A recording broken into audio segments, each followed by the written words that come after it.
Posted on the corner with yours truly incognito. And guess it's DJ Mrs. DJ Mrs. What's the deal? Let's go to the great state of Texas. Let's talk legendary. Man, put on for the South. Let's talk Trill. Trill? Mm-hmm. You know, when I was in high school, I used to have a girl who used to call me Trill ass Mrs. Uh-huh. So, it's only right. Hey, man.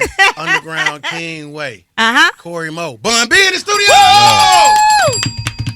How y'all feeling today? I like that Trill ass Mrs. Me I like too. that. Yeah, that was going to be my DJ name. I get it. But I was like, I want to do corporate events. I don't think they're going to book me. If I got Trill ass in the front. That was a smart choice. That was a smart choice.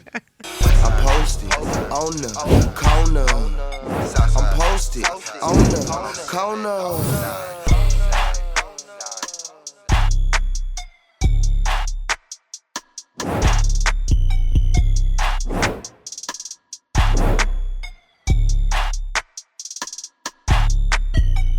But thank y'all for having us, man. For real, really. Thank y'all for having us, man. We are excited. Thank you for coming. We're grateful to be blessed with your presence, and we're here to talk about way more Trill. Yes. Now I want to talk about how you take something Trill and how you make it way more Trill.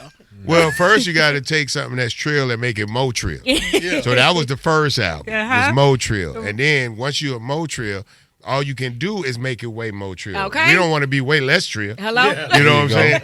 So, we go harder. Corey goes harder on the production with more intention. I come harder on the lyrics, you know what I'm saying, with more intention. And we give people an overdose of that Trillness. You know what I'm saying? We try to take it easy because everybody can't handle Trill at full strength. Hello. Sometimes, you got to give them to them little bit by little bit because everybody can't handle all that at Okay. once. It's a lot. You know what I'm saying? But we made this one, man, for the people that have been supporting myself on my solo mission, UGK as a group. And Corey Mo has been a big part of that legacy as well. He's been a producer for a lot of our projects, and he's had his relationship and mentorship with Pimp, and our relationship has just continued on into the 2020s, and we just trying to represent that Trill sound that everybody came up loving. For sure. Corey Mo, Yes, what's your sir. favorite country rap tune on this album? On this album, by far, I would say a song called "Everywhere We Go," I knew it. featuring Pimp C on the hook, Bun B, of course. We got Juicy J and Project Pat on that Wow. thing. That's all. Yes, that's exactly That's a how he legendary started. lineup. So yeah, man, that one is definitely one of my favorite country rap tunes on here. So it's gonna be available November 7th. Y'all go get it. Yeah, this That's album fire. is featuring, like you said, Pimp C, Juicy J, Lil Russell representing the West Coast. That's He's fire. on here. Country Ballin' G, Of course. Talib Kweli, Mona Leo, man, Project Pat, Zero, I call him Rotha. Yes, sir. Young Dro is on here. Yes, sir. Akeem Ali, 24 Hours, Legendary Baller, Killer Calion, that boy be spinning like he Yes, sir. Yes, sir. Jay Worthy, Scotty ATL, and more. How did y'all go about getting these features, Bun? Well, we had an idea of what we wanted to do as far as an overall album, but I wanted to send out messages, as we always do, to specific people that have been, promoting us and supporting us all these years. And I'm going to be honest, man, on behalf of Pimp C, the P's in this world have given us all the support. So I went out and got people that represent that, like Legendary Baller, guys like Jay Worthy, and then we wanted to do something for players that, know they look good and smell good as they ride around. Thank So you. we had to go get Akeem Ali at 24 Hours. You know what I'm saying? I like to do music with people that I've been doing music with for years. That's why Ballin' G will always have a place on any of my projects. You know what I'm saying? Because they from my era. They speak to who I speak to, but they still go hard. They still are as viable an artist as they've ever been. You know what I'm saying? I would argue more because we all a little bit more seasoned now. And I know if you know like I know, you can eat some good gumbo, you gotta let that gumbo sit a little Come while. on, You know what I'm saying? And let that thing That's come right. back seasoned. But these are people I know I can depend on to give me top quality verses. That's all we want is to give the best music we can to people. And so I try to call people that's been doing it since I've been doing it, but also acknowledging people that's doing it now, modern young people. You know what I'm saying? That move like I used to move, For sure. Akeem Ali, I used to be clean like that. I think that's probably one of my favorite things about you as an OG is embracing the ones that come up under you and that are inspired by you. I feel like that's a very important thing for the younger generation. Well, I was, sold into. You know what I'm saying? People like Jay Prince sold into me. People like E40 sold into me. People like Too Short sold into me. People like Scarface, Willie D, those people sold into me. Those people really pulled my coattail and said, hey, look here, OG, look here, Bun B, you could be doing this a little bit different. You taking the hard way, the difficult way. Just take it easy. Do it like this. You know what I'm saying? And as I got older, got to different levels in my career, they still looked out for me because, no matter how far I've gone, Scarface has gone farther.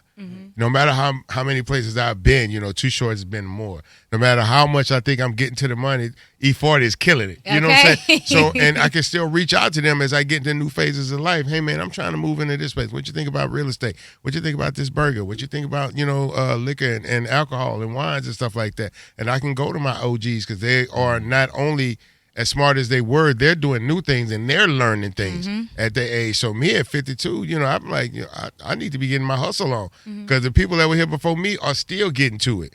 So I don't see retiring in my future. I see getting more work done, getting more paper, you know what I'm saying, in my future. So thank God I can look at somebody and be like, look, if Scarface ain't retired, why should I retire? If Jermaine Dupri ain't retired, why should I retire? If E40 ain't retired, why should I retire? You know what I'm saying? So as long as they getting up and getting to the bag, and they got more money than me, I know I got to get up and get to the bag.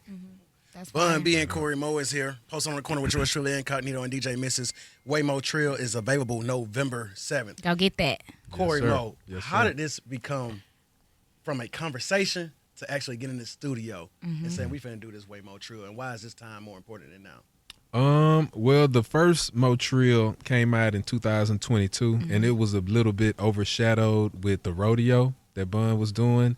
So we just had to double back and make sure that we put a serious spotlight on this way Motrill. So it's kind of like we started off with sending beats. He would send verses. Next thing you know, he'll fly to Atlanta, knock out 3 or 4 songs. And by the end of the month, we got 8 songs. I'm like, hey, man, we got 8. You want to do a couple more and do another project? He like, yeah, why not? You know what I mean? So it kind of just built itself. I ain't have a good reason to say no. Right. You know what I'm saying? And I have to be careful about that when Corey Mo called me. You know what I'm saying? Burgers. You know what I'm saying? But we were still man very working. early. We were very early, like you said. The first album, to be fair, we had the right album, we had the right concept, but we were off on the timing because while we were in the middle of recording the album and getting ready to drop it, I was approached with doing the rodeo. So I didn't really have the first time. So we didn't have time to really coordinate these things. So like he said, a lot of the buzz about the album got lost with the rodeo performance. So we wanted to make sure now, while we at the end of the year, while we got time to really focus on it, give it the attention that it deserves, come out here with, we didn't do any promo for the first album. Yeah, no, right? We didn't do no interviews, none of that. We just thought we could just put that thing out there and get some motion. So now we want to make sure that we give this project the attention it deserves, the love it deserves. Take it around, let people see it, hear it, feel it, you know what I'm saying, and make sure that it's way more Trill. Give it way more attention that this Trill album deserves. You know what I'm saying? For I want to talk sure. about how Trill I am real quick, Mrs. Please do. We was interviewing Jagged Edge one time, and Mrs. said, I want y'all to perform at my wedding, right? Yeah.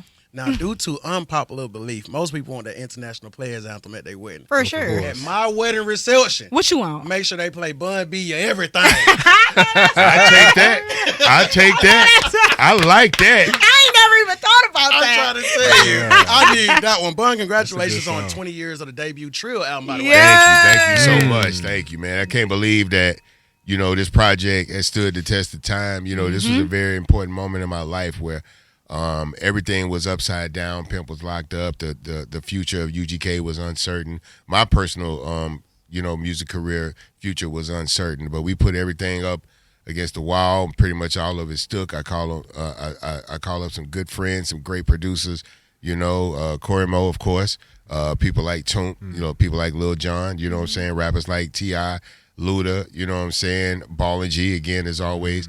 And they came in and not only gave me great music, but they lifted me up. They gave me great support because they knew how close Pimp and I were. You know what I'm saying? So they knew I was hurting. And they missed Pimp, too. So we just all wanted to try to make sure he was in the best position possible when he came home. And Trill was the real reflection of that intention through music. And 20 years later, man, I think it still means what it meant then. This was my first time really taking the lead. UGK was Pimp's baby. You know what I'm saying? But going solo, I had to take care of everything. I had to take the lead on everything. And it taught me a lot about being a leader and delegating, you know what I'm saying, responsibilities to different people on my team. And because of that experience, we knew that we could go on, unfortunately, after he passed away and still carry the torch and keep the name alive. And now we take that type of intentionality and that type of drive and we bring it into other places so we know we can over-succeed. We don't want to just succeed right now. We want to overdo people's expectations. We want to not only prove people wrong that looked at us from the left, we want to prove the people right that looked at us from the right. You know what I'm saying?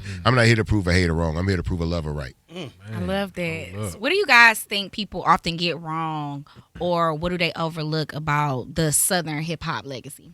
I think there's a lot of simplicity that we bring to music that people assume we're simple people because we don't take the difficult route. We don't overcomplicate things, you know what I'm saying? But that's because we come from an environment where things have been complicated for so long for us, you know what I'm saying? Just trying to get from A to B. So we don't overthink these things. You know, we know who we're talking to. We don't need no extra people. We from the South. As long as the South get it, understand it, take it in and appreciate it, we fine. If y'all want to come along for the ride, there's more than enough room. But we not finna overreach and overextend ourselves for people that really don't have the same cares and concerns about the people and the culture of the South. We here to make sure that Southern culture is represented the right way. No matter where we go, we're not scared to go nowhere and represent it. We done all of that. And now everything that Southern culture is about and represents is a part of everything in hip-hop now. All the fun side of it, the people we care about, the movements we represent, you know what I'm saying, the dances we do, that all extends from this Southern culture. The largest radar blip comes from the South, and everybody else is just getting it when they get that wave, you know what I'm saying? For sure. Man, Corey, you have produced for legends as well as new talent these days. What's Yes, the sir. difference from producing in the early 2000s to now? It's actually the same. It's just, I guess the digital curve from going from analog to Pro Tools is probably the only difference. But being in the studio and creating the music is really the same. You know what I mean? The thing that I like the most whenever somebody's in the sound booth and they laying vocals, I like being the first person to hear it before the world. Because they'll literally ask me, hey, man, what you think about that verse? Should I stack? Should I ad-lib? What kind of hook should we put? So just answering those questions to somebody like Pimp or Bun or Scarface asking me what they think, I still turn into a fan. You know what I mean? Because like Killer Mike in the booth and he telling me, what you think, C-Mo? Should I redo it? Man, that's everything. That's like, man, this dude is really listening to me. So that's what I love about production the most. So really it's actually kind of the same. Now, you witness a lot of things in this game. We just going to keep it on like UGK right now, right? On set, what's one of your most memorable and favorite video shoots?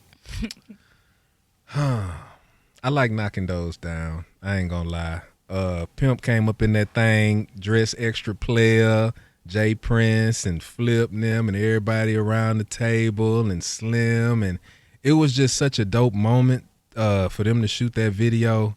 I think that's one of the dopest videos. You know, man. I was at the table knocking too, those man. down. Yeah, I had a it suit was on. clean. I was clean. Everybody had their suits. But You know that what I'm was, saying? I will say, that was like the prerequisite for this video. Yeah. It was like, we doing this like a meeting of the bosses, so everybody show up looking like a boss. Everybody was. I can tell you right now, my suit did not fit properly.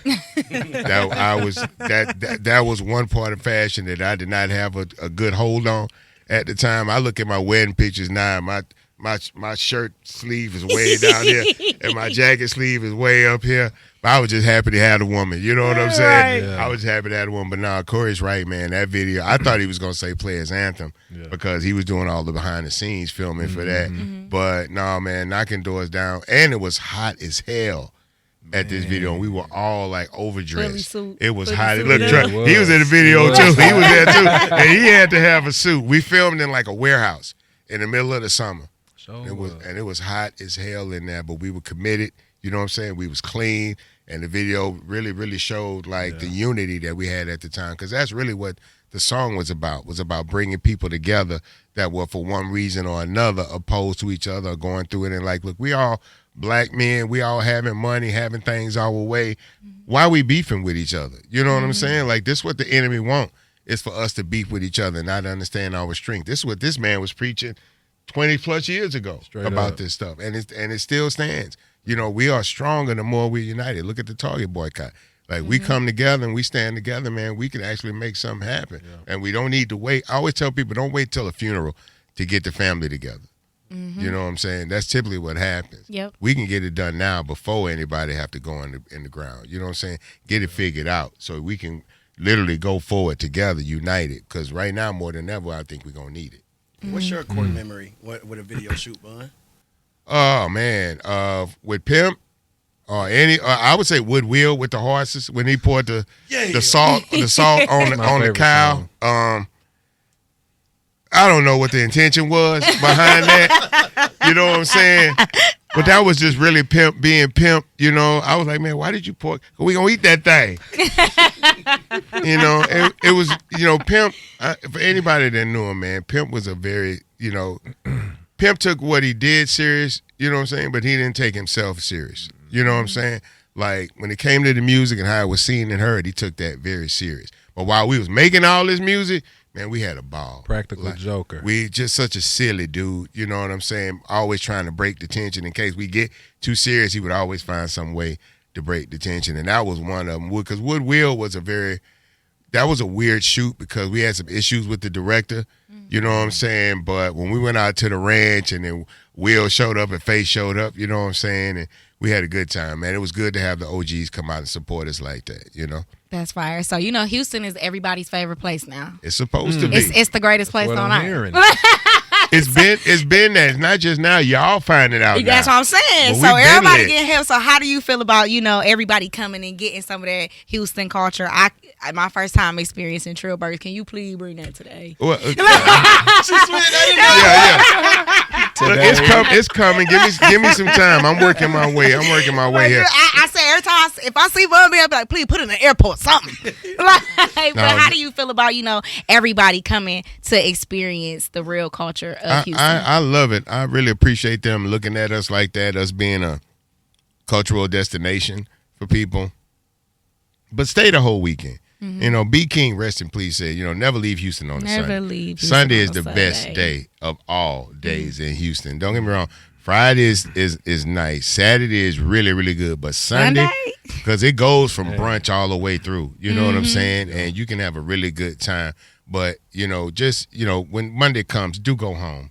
Do go home. Like, we love the fact that y'all come and enjoy the city and, you know, get some nice hotel rooms and rent you a nice car and go eat at some nice restaurants and go to clubs and get you a table, buy you some bottles, do all of that and enjoy the whole weekend. Enjoy everything Houston has to offer. And then go your ass home Monday. no, they get out there. They say, I could do this every Sunday. Yeah, oh, look, well, get your frequent flyer miles on. Get your companion ticket. You know what I'm saying? You're more than welcome to come every weekend, but you got to go home on Monday. For sure. You got to go home on Monday. Because we got to go to work and we got to regroup and get ready for y'all to come back Friday and greet you properly. Right. Man. Corey, you being in this game and, you know, you doing the producing and the storytelling, what do you feel like the music industry is missing right now? Man, what is it missing? I don't know. I kind of like what the game is right now. I wish more people would use the live instrumentation more because people are just so caught up in the 808s and synthesizers, which is dope, but they don't. The kids, the producers don't play keys no more. They don't play guitars no more. They don't, you know what I mean, play organ no more. They grabbing sounds and just piecing and making them puzzles and putting them in the DAW and the, you know what I mean? So to me, I miss the real musicians. You know what I mean? I really, really do. The only time I see real musicians is when probably it's at a live show or something. But they just don't implement it in the music no more. Now, Bun, with you being a legend in the game and you've experienced a lot about the business, if you could change one thing about the industry, what would you change? That's a great question. Probably, I think everything else works for the artist except for the 360 situation. I understand why they look to gain so much because labels are now more involved in the 360 situation in getting you booked for shows and helping you sell merchandise. But that's because they've got incentive in all of that. You know what I'm saying? A record company's label should be to make you popular, to make you profitable, because that just brings them more revenue. And if you treat your artist better, they're more likely to stay there. But because so many people have dealt with so many different bad contracts and bad deals and bad management and all this, you know, messed up representation, that they're more likely willing to try it on their own. And to be fair, if you're willing to sacrifice a little bit and take a little bit more time, there's never been a better time for an artist to be independent. There's never been an easier way for you to introduce yourself, your movement, and your music to people directly. You don't have to be signed to a record company. You know what I'm saying? You don't have to be associated with a group of people. You can put you out there on your own. You know what I'm saying? One song. You don't even need a whole album.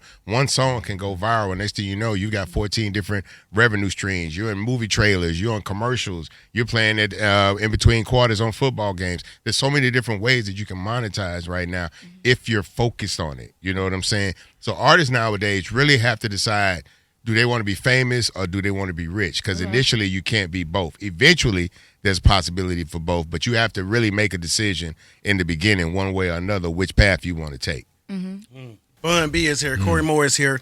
Waymo Trill is available November 7th, available for download and streaming. Bun, from a rapper to an educator, from an entrepreneur to a chef, how you decide what brands fit you and which ones don't? For sure. I try to follow a path that does not, where I don't have to compromise my integrity, specifically my cultural integrity. That's why I was able to transition from the music to the burgers, because I kept looking at it as, I quit looking at it as going from music to food, and I looked at it as service. Like when I was an artist, when I am an artist, I'm providing a product, I'm providing a service, and people expect it to be a certain way when I deliver it to them once as a packaged product, but then also when I do concerts. Well, a burger's the same way, except every burger's an album. So every burger got to be a hit. You know what I'm saying? And is. You know what I'm saying? Thank you very much. But we have to look at it that way so we can make it make sense, because I couldn't make it make sense initially, because I was like, what do music have to do with that? And it was never about the product. It was how I respected the product. It was how the integrity I put into the presentation of the product, the way I carried myself, how intentional I was about what I was trying to do and how I was trying to do it, and allowing people a very low entry space so that people don't think you have to know my songs to enjoy my food. You have to know who UGK is to enjoy my food. You have to know who the man in the mural, Pimp C, is and what he did. You don't have to know all of that. All you have to do is know that you want a fine product. We can give you that. Now, the burger costs. The culture is free. So you can take the culture in any moment you want to. You know what I'm saying? All we ask is that, you come in, if you buy the product, make sure that we've given it to you the way you want it, right? But then sit around and enjoy and take in the music and take in the artwork and look at the people. A lot of our seating is communal. So on a Saturday when the place is packed, you'll probably have to sit with people that you don't know from Adam. But y'all got at least one thing in person, right? That y'all really came and tried this burger. You may be from Milwaukee. He may be from Dallas. So now it's like, so you know who Bun B is? I really don't. You know what I'm saying? I don't really know. Oh, well, let me tell you where you at. Let me put you down with, this is a legend built. It's a whole process of people. Ages. And you'll see everybody. The diversity of Houston lives in my restaurant because it's white people, black people, Latin people, Asian people, straight, gay, however you identify, whatever you walk with. There's representation of that in that restaurant on any given day. My doors are not closed to you because you don't know who I am or what I've done. My doors are open to everybody. We got time for that, right? We got time to teach you who Bun B is and what UGK was and all of that. Let's get you this burger right quick, though. You know what I'm saying? Let's get you fed. Let's get you comfortable. You know what I'm saying? Once you're in that comfort zone, then you'll have room and space and time to take in the other things. Go home, do your research. You know what I'm saying? You might like one or two of these records. You know what I'm saying? But even if you don't, as long as the burger's good for you, you're always welcome. Definitely. Well, off the top of your mind, who's somebody who ain't had the Trill burger yet? But people that we know, like same. That's a good question. Not many people left. Who? Yeah, because she had it. Cardi ate it in Walmart, didn't she? Yeah, Andy. Yeah. Toe it up. Hoves had it. Bees had it. Dr. Dre, maybe. Gotta be fire. That's because I know Snoop and all of them have had it. I personally brought the burger to Snoop at New York NFT Fest. I think Lotto's had it. Yeah, because Lotto went through the drive-thru, showed the burger on her page. I'm really trying to think who hasn't had it. Travis has had it. Say Eminem ain't never had one. Yeah, but that's a reach. You know who I don't think has had a burger yet, and I think it's I don't want to say it's criminal, but it's close. Megan the Stallion. Megan. Megan the Stallion has not had a Trill burger. You kidding me? And we gotta make and that. she's she doing love y'all down. and she's doing Mega Ween, like she's doing a Halloween thing this week. I mean Hottie Ween, that's what it is, Hottie Ween. And we were supposed to cater at it, but they've changed the venue, and now where they are is like a Live Nation venue, so it's a whole thing, nother thing. to be able to cook in it. So I don't think we're gonna be able to do it. But that's the person who needs a Trill burger in her life the most. But I don't push these things because I feel like everybody gonna get it when they're supposed to get it. For you know what I'm sure. saying? At some point, we're gonna be where she at. We don't have to force it. We don't have to call and ask all of that. She's gonna be there. The burger's gonna be there. She gonna be hungry. We gonna feed her, and that's gonna be that. But that, off the top of my head, I think that's the one person that I think that has not had a burger. I would have known if she had a burger because the relationship between her team and our team is extremely close. Okay, yes. So I think I would have known by now. So, yeah, but I don't want to press it. You know what I'm saying? I'm not gonna hold you. Just come get this burger and we good. So speaking of Megan Thee Stallion, you got Mona Leo on the album, which is Mona Leo. Mona Leo. She is doing her big one right now. Like, Killing it. So big. with how was that working with her and also working with the younger generation with female rap? Well, that came from my wife. My wife was a fan of Mona Leo's because, she's from Houston.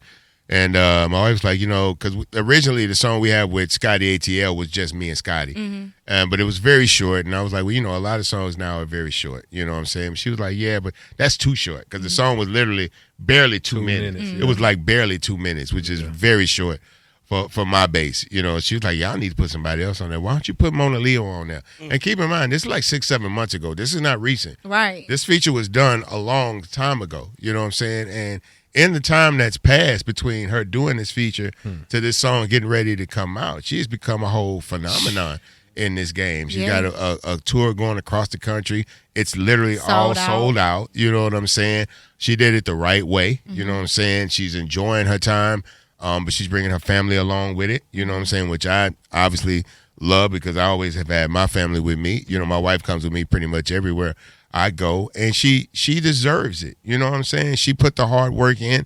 She took the Sony classes. She did everything she was supposed to do to learn how to be the best artist she could be. You know what I'm saying? She had a very strong support team in her husband.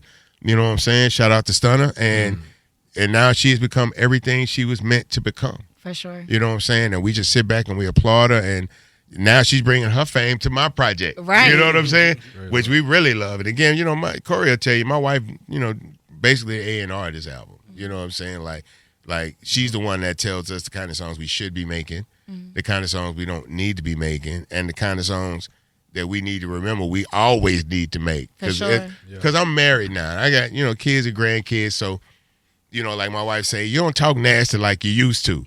But women want to hear that. Every now and then I try to make a song and, dedicate it to my wife. My wife like, I don't buy your music.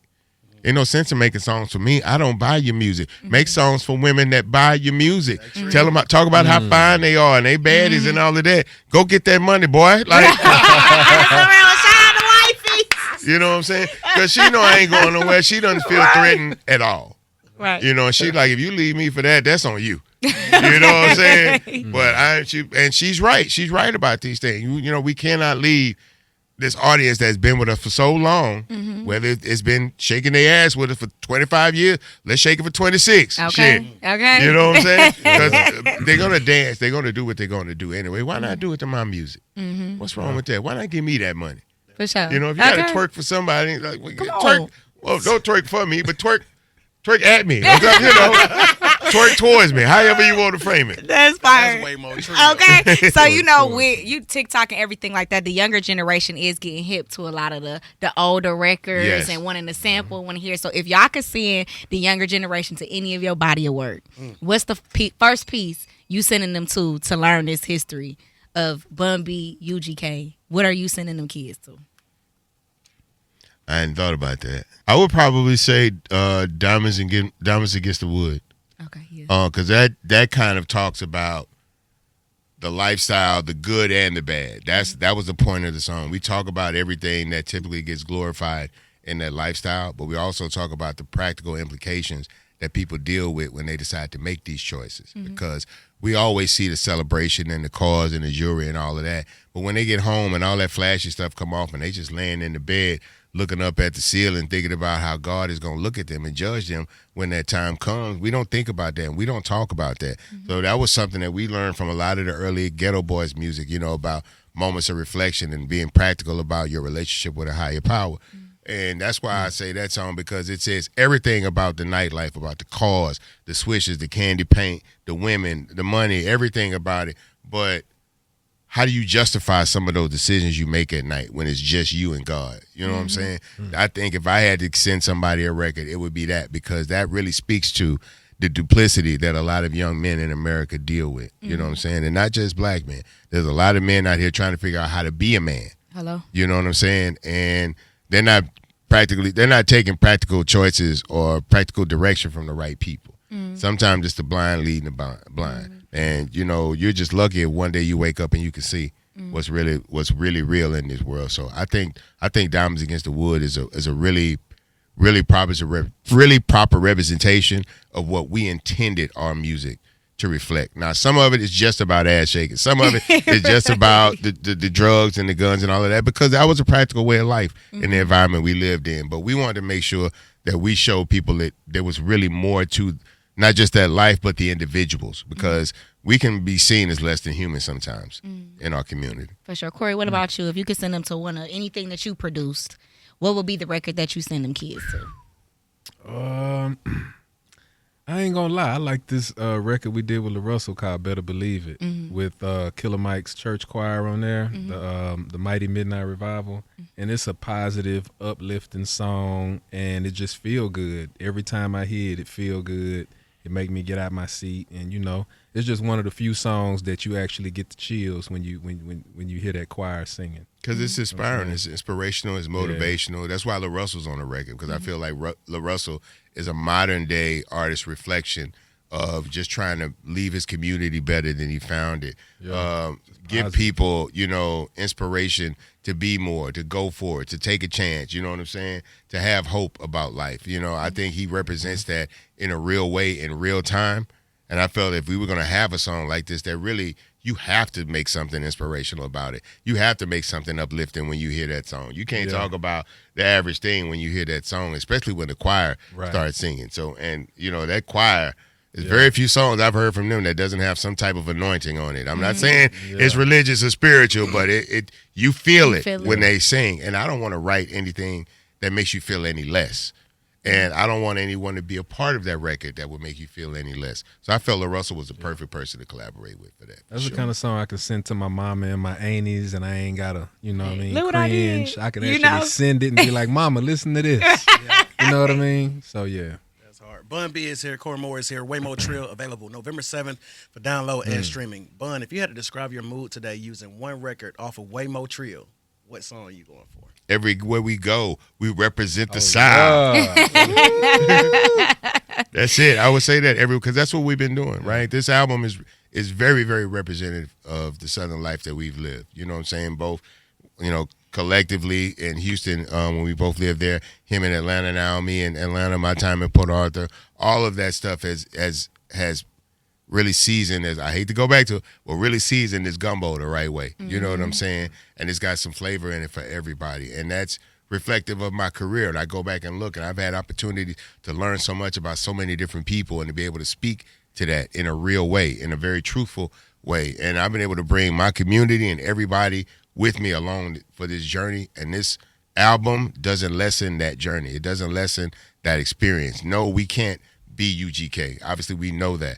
But we can make you feel like UGK made you felt. And that's the intention of this album. So if you want to feel like you felt when you heard some new UGK or some really just good Southern music, then go get that Way More Trill. That's what we did it for. I like that. Now, before we started the cameras, we were talking about the Cash Money No Limit versus battle. Yes. And you had the opportunity to work with both Cash Money and No Limit. Is there a record either from No Limit or Cash Money that you think they left off the table? That's a good question. I think Fiend. I think No Limit left slanging. There's a song that UGK did with Fiend, and I think it's one of the best songs we did that year. I mean, Fiend is, I think, a very underrated artist. You know what I'm saying? And he had a very strong body of work. I would have loved to have seen that song from Fiend for sure. And I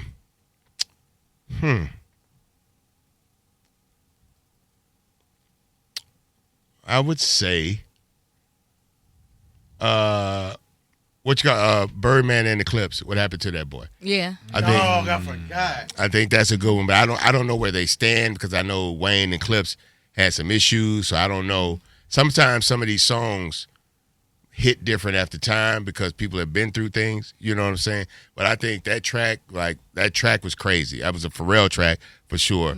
I think that would have been I think that would have went over real well in that room. Because remember, he's at Complex Con, and that's a room full of people that are Pusha T fans. You know what I'm saying? I think he could have got a lot out of that in the room.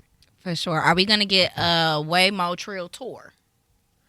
I wouldn't say tour, but you might see a show coming to you in a few select cities. Okay. You know what I'm saying? I might be DJing or something. Okay. You know, and me pop out on the back end of it. You know what I'm saying? I would love to go to certain. I would love to go to Alabama and Mississippi and Louisiana and do some of these songs. I think it would fit perfectly in that vibe. I would love to go to Jackson. You know what I'm saying? Biloxi, Huntsville. You know, Chattanooga. You know, some of those smaller markets that don't really get a lot of attention. Go there, do some of this album, bring some of them big hit records with me, and just have a good small time, good time. That's fire. Now, both of you have been in this game, so I know you give a lot of advice. Y'all give a lot of game, especially to the youth. But what's some advice that you have for yourself? If you could have an out-of-body experience and talk to Corey, if you could have an out-of-body experience and talk to yourself, Bun B, what's some advice you may have for yourself? I would definitely tell myself, give yourself more credit, because there were times where other people saw the value in what I had to offer in the world than I did. You know what I'm saying? And I should have had more confidence in those moments. But I've been through some things in life that it gave me, I would say, at the very least, trust issues. So if I wasn't doing it a certain way with certain people, I didn't want to be a part of it. But I had to break out of my comfort zone and start taking some chances and not being afraid of having, you know, sometimes, you know, like I'll give you an example. When you're a little kid and you're at a baseball game, you know what I'm saying, and you step up to bat and, you know, there's people on base and you're the third one and you're the third out and you're trying to make that hit, you get nervous. Little children get nervous all the time, and it's always comforting if a kid can look around and see his dad, or she can see her mom in the crowd, you know what I'm saying? Okay, they hear from me. I remember we would go to my granddaughter's cheer competition every single time. And we would go and we would scream and she would be like stomping, roll eyes and all of that. And the one time we didn't go, she missed a step. And she was like, "Where were y'all?" I looked in the stands and I didn't see y'all. There's so much confidence that people get from seeing people that love and support them in the room, right? Win or lose, just being there for them. And I don't think we give enough credit to that in other relationships, you know what I'm saying, in life. So, you know, sometimes when the dude leave the hood and, you know, he doesn't have that proper family structure, and you see them they got 30, 40 people, that's the only family they know. Right? That's the only family that they know. That's who showed up for them in their low moments, in their dark moments. You know what I'm saying? And so for a while, you just want those people around for security, for comfort, for confidence. You know what I'm saying? I get it. A lot of people just see a bunch of dudes jumping up on and down on the stage. I understand why those people are there. Now, eventually, you got to start giving people jobs because it gives people purpose and it gives them a reason for being where they at. Otherwise, they just wait for you to give them something, and when you stop giving them something, then it becomes a problem and you've changed. But the problem isn't that you've changed, is that you allowed them to come with no responsibility. You start giving people responsibility, they might actually not only appreciate it, but gravitate to it. Look at LeBron's circle. They were all children when they created that circle of people. But he was like, you're the one that know how to talk to people. You be the manager. You're the one that understand the numbers. You be the finance guy. Everybody got people around them like that. Empower those people. Put those people in position. Break bread with those people. Don't just give them some money. Give them an opportunity to make some money. They'll feel better about themselves. You'll feel better about yourself, and you'll be able to keep more of your money. Right. I mean, come on. Let's keep it 100 out here. For sure. Corey, what about you? What's some advice you got for Corey? Man. I apologize. I didn't mean to go all that. Oh, you did your big one. Just don't take it personal. Like I mentioned that in my last interview, man. You just cannot take this business personal because you will be in a deep depression. Well said. Okay?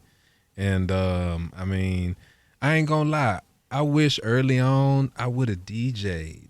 I was more focused on rapping and producing, but boy, if I would have been DJing in the late 90s, I'd be turned up right now. You know what I'm saying? So to all the youngsters out there, man, just do it all. You know It's never too late, Corey. It's never too late. Chat. You can still get out there. Yeah, the DJ sure. game is the bomb, man. For sure. If y'all could go back in time, and would y'all change anything? I wouldn't. I said this in the last interview. I probably would not have smoked weed as much because I left a lot of money behind on weed. I spent a lot of money on weed, and I really wish I had that money back. But I still smoke weed. I don't regret the smoking. I regret the money spent on the smoking. Maybe I should have just. Well, but again, if I would have grew my own, it wasn't legal back then, so I probably wouldn't even be here to talk to you good people today. But that's about it. I didn't spend the money on a lot of really extravagant stuff. I ain't buy no big crazy cars and a bunch of jewelry and all of that. I bought enough to look the part, But weed, no, I spent some money on weed. That's one thing I did not compromise on. That was my splurge, so to speak. Yeah. So Corey, what about you? Would you change anything? Besides the DJing? Nah, I think I'm straight. I think everything happened for a reason. Everything is a learning process. You know what I mean? You can't start off winning. So, I really do appreciate the journey that I had. You know what I mean? So I keep it the same. For sure. Man, Waymo Trill, November 7th. Yes, it's on the way. I'll share affirmation with you, DJ Mrs. Before I get up out of here. It's from the great prophet Bun B. He said you can't please everybody. No. You might as well please you. Thank you. Keep it 100 with yourself. Thank That's you. what the G's do. I like You that. posted on the corner. Posted on the corner. On the corner. On the corner. On the corner.